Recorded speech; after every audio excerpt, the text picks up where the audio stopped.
zvarwadza vanhu pawanyanyasa kuzoona kuti aiwa senyika yeZimbabwe hapana kwatiri kuenda. We are still in the election period. Kubva patanga takabva musi wa23 August 2023 pama-elections amoziva kuti aiwa flout. Panapa Sinzo Tshabangu anoburitsa ma-results ema-by elections aiwa akaitiwa zvino anouya achizvicongratulata achitaura as if aiwa is kuti influence, but vari kungoya panapa vachibvisa vanhu vakavhotirwa nevanhu muna 2023 vachinzi ava ndo vanhu vachaisa change munyika yeZimbabwe. Sanapinda mashoko anobudanyikwa panapa nhasi panori pasubscribe or like or turn on the bell icon.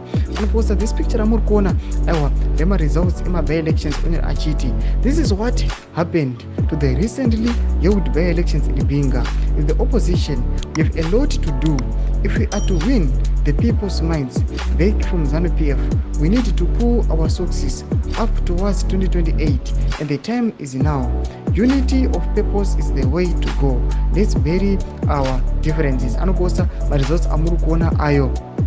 Amuri kuona kuti aiwa vakarikoliwa vakomana veCitizen Coalition for Change vamodza kuti vakanga vaisiwa nema-citizens vachinzi aiwa ndo vachamirira vagari venyika yeZimbabwe. Amuri kuona kuti performance yavo it has performed very dismally and poor. Panapa muchiona kuti aiwa the regime ZANU-PF ichikwanisa kuatena mapositions akawanda. Tosa kuti chinhu chinosirisa mugari wese munyika yeZimbabwe, every citizen anenge akabatikana achiona zvinhu zvakadai so achingodzwa nhau dzema-by elections kana nhau dzema-elections vanhu vanobatikana vanhu vanoboyekana. But as you can see, Sinzo Tshabangu anotra it as an opportunity yekuuya achibhuwa vagari venyika yeZimbabwe zvavanoziva kuti mukaona Sinzo Tshabangu atumurikana kuonekwa nevanhu vanoziva kuti akadhisapointa nyika yose.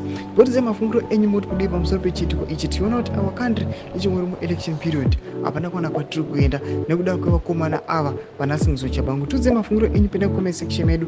Musana subscribe or like, turn on the bell icon.